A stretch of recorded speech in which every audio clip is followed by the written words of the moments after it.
Welcome to the Capital One Orange Bowl. 10-2 Mississippi State out of the SEC, playing in the second Orange Bowl in their school's history, taking on the 10-3 Rambling Wreck from Georgia Tech, who is playing in their second Orange Bowl game in 6 years. Opening drive of the game, Mississippi State's Dak Prescott throws it over the middle, but the ball gets tipped up, and Chris Milton makes the great diving interception. On the ensuing drive, Georgia Tech uses their ground game to get it to the MSU 3, and from there, St. Days punches it in for the game's opening score. Later in the first quarter, Justin Thomas shows he isn't just a runner, but he also has a heck of an arm, hitting Darren Waller for a 41-yard touchdown. Georgia Tech takes a 14-0 lead, but Mississippi State showed the resiliency that made them one of the SEC's best teams as Dak Prescott cuts the deficit to 14-10 on this 5-yard quarterback draw. Justin Thomas and the Yellow Jackets would continue on the attack as he hits Darren Waller again, this time for 39 yards and the first down.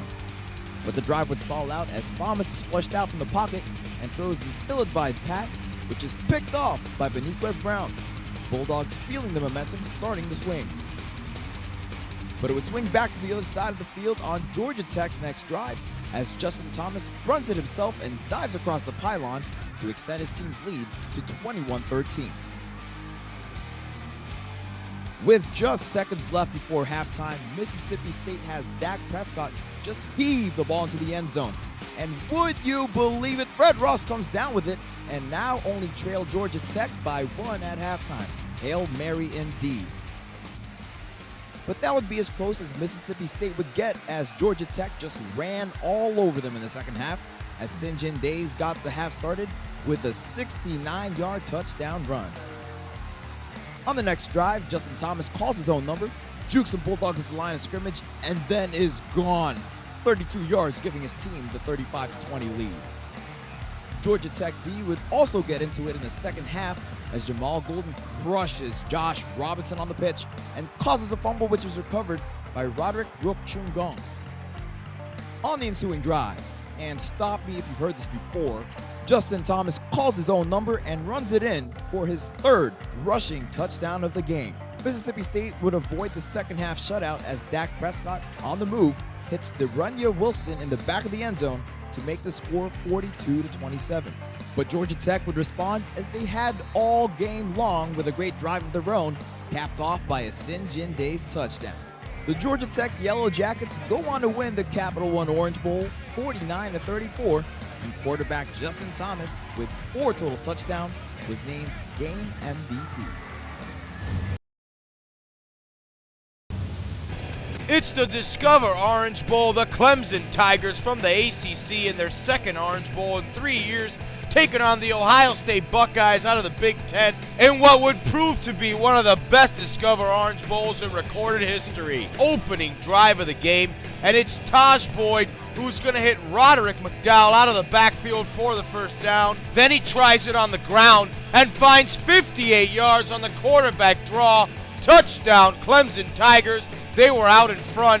Ohio State with a 4th and short. They fake the punt, and it's Jeff Hewerman getting the direct snap, picking up the 5 yards, keeping the drive alive for the Buckeyes. And they would capitalize as Braxton Miller fakes the option, takes it to the outside.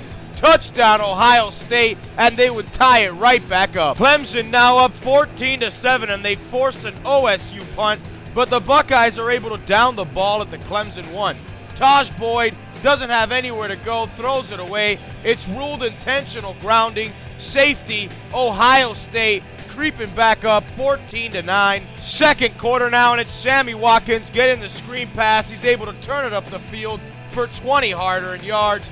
Then it's Taj Boyd not being able to find anything, so he keeps it on the ground himself, gets it down to the 8-yard line. Third down now, Clemson runs play action, throws a jump ball out to Martavis Bryant, giving the Tigers the 20-9 lead. Clemson was up, but Ohio State would respond. Braxton Miller keeping it himself, calling his own number. Touchdown Ohio State, and it would be 22-20 at halftime. Adjustments made, Gatorades drank. Second half now, and the Ohio State Buckeyes would add to their lead as Carlos Hyde, who was hurt in the second quarter, takes the ball and rumbles down to the 1-yard line. Later in the drive, he's going to jump it in himself, touchdown Ohio State, and they were up 29-20.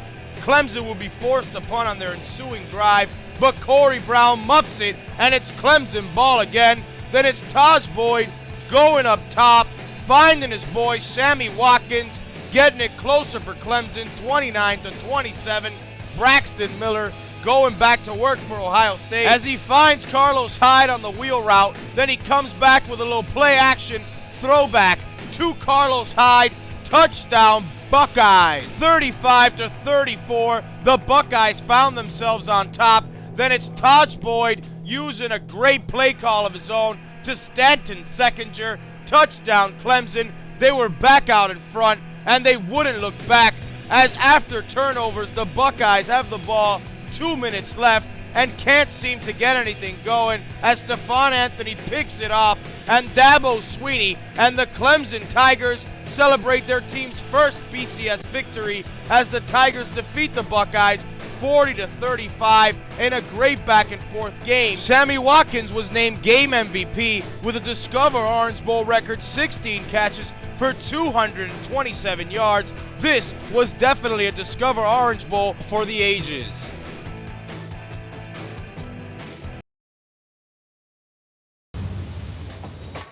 Florida State and Miami renewing one of college football's best rivalries of all time in a matchup of undefeated top 10 teams. 13th play of the game, and it's Jameis Winston handing off to Devontae Freeman, who pounds it across the goal line. Touchdown, and the Seminoles are up 7-0. After a missed field goal by the Hurricanes, famous Jameis Winston tries to go deep, but he meets Deion Bush, who picks him off for the Hurricanes. Ensuing Canes possession after the pick, and it's Stephen Morris who's going to drop back to pass, and he's going to go up top to Allen Hurns, who corrals the ball for the 33-yard score, and just like that, we are tied at 7.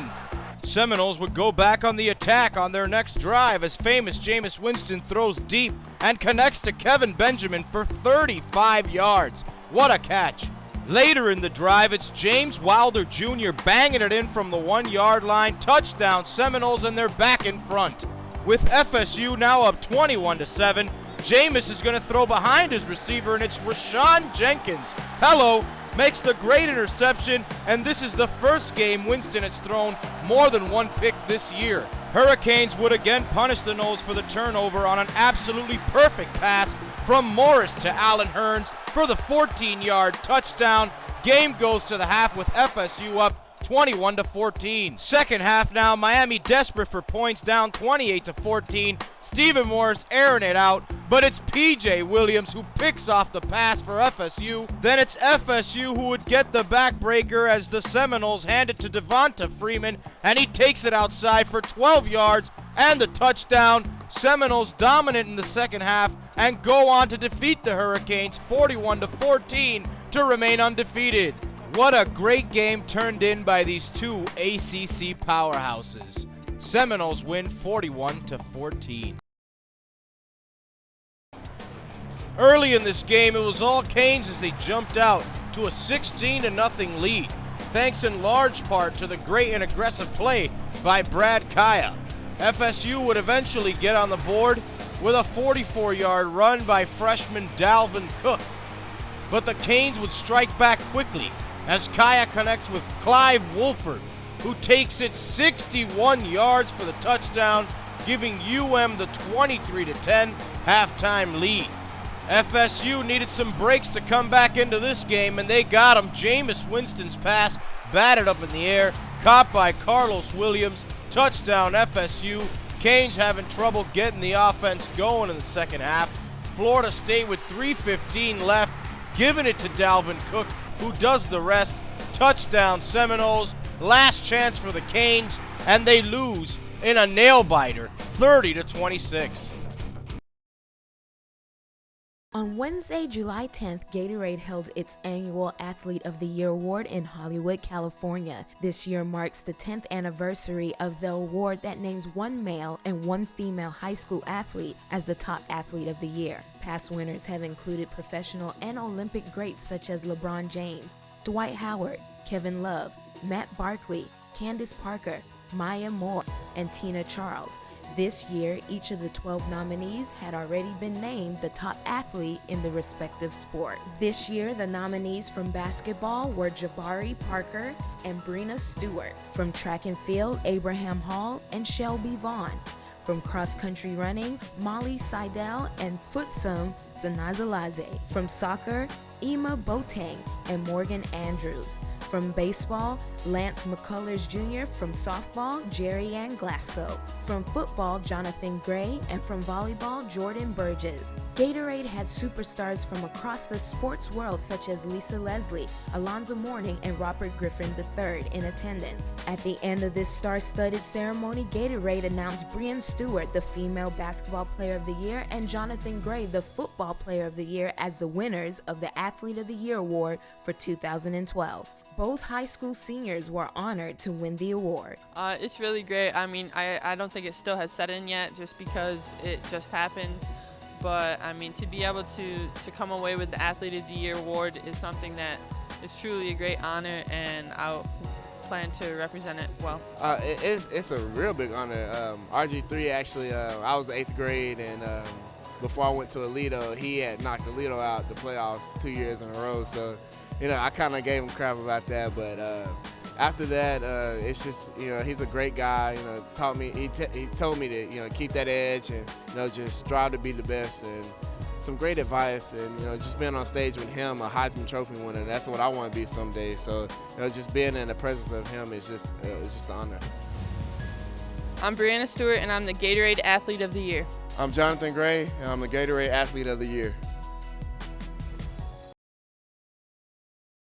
At the end of February, with the NFL in its off-season, things are usually pretty quiet around the Dolphins training facility in Davie. However, that was not the case Monday night inside the practice bubble, as the Dolphins held their annual high school girls flag football clinic. The clinic brought together girls from 16 Broward high schools, including Dillard, Cooper City, and Coral Springs. The clinic was a great chance for the girls to practice and learn skills from several former Miami Dolphin players who were in attendance, including Derek Rogers, Oronde Gaston, Tuan Russell, and Troy Drayton. A lot of these girls really don't know how invaluable it is to take the kind of instruction that they're getting from former players. I mean, to be able to spend 2 hours over here and get instruction from guys that will help them with their skill level is invaluable. The clinic was the first of a two-part event which will conclude on March 9th as 28 high school girl flag football teams will compete against each other in an all-day tournament. This promises to be another great event put on by the Miami Dolphins. As Troy Drayton mentions, all these girls are very competitive and want to win it all. You know what? A lot of these girls are very competitive, and a lot of the girls out here have more competitive juices than some guys I know. So, a couple of the kids out here I actually taught, so it's actually good to see them out here competing. But I know there's a lot of competitive juices out here, and girls get just as competitive or more competitive than guys do. Deserve Victory. That's the name of the free football clinic held at the Betty T. Ferguson Center Tuesday night for kids grades K through 8. Deserve Victory was the first stop of a 4-day tour the University of Miami football team is doing around South Florida. Tuesday night, the Hurricanes teamed up with the Florida Youth Football League to host the event. FYFL President Martin Molesby talked with us about how he came in contact with the Hurricanes. The University of Miami reached out to the Florida Youth Football League in efforts to host a camp in our area with our kids within our communities. In talking with Coach Brown at the University of Miami and working with the City of Miami Guards, we got this beautiful location to host it. And today we have a few of the Hurricane players and their coaches out here with our kids. Each 2-hour-long camp has several parts to it, starting with the coaches talking to the kids about the importance of proper nutrition. Of course, warm-up, then some one-on-one training from the University of Miami players with groups divided up by position. Then the camp wraps up with an autograph session with the UM players and a fastest man competition. We about to have a race, it's gonna be crazy. Star power is just one adjective for the many Hurricane players in attendance like Stephen Morris, Brendan Linder, Eduardo Clemens, Tracy Howard, Jimmy Gaines, and several more, many of whom are South Florida natives. Miami Hurricane strength and conditioning coach Andrew Swayze says that this event is a great way for the school to give back to the communities that many of its players grew up in. I think it's a way to get in touch with the community. I think it's very important. We got a lot of guys that we recruit out of this area, a lot of guys that we end up signing one day, and also not only that, to show our appreciation to the community. Just like the Hurricanes, the FYFL, which is getting ready to start its inaugural season, also sees the importance in giving back to the community. One of the big things that Florida Youth Football League wants to incorporate is exposure. What we want to do is create opportunities for our kids to see and be involved in different things. And one of the things that they will get an opportunity to do and see out here is they will see actual kids who are from our neighborhoods who went on to participate in college, in higher level football, showing what discipline, dedication, and hard work can get them, along with education. After Tuesday's camp, the Deserve Victory event will make its way to Richmond Heights Park on Wednesday, Charles Hadley Park in Miami on Thursday, and will conclude Friday at Vincent Torres Memorial Park in Fort Lauderdale. The event is free, but if you can't make it out, remember you can still train like a cane on June 21st and 23rd at the Al Golden Football Camp located at the University of Miami.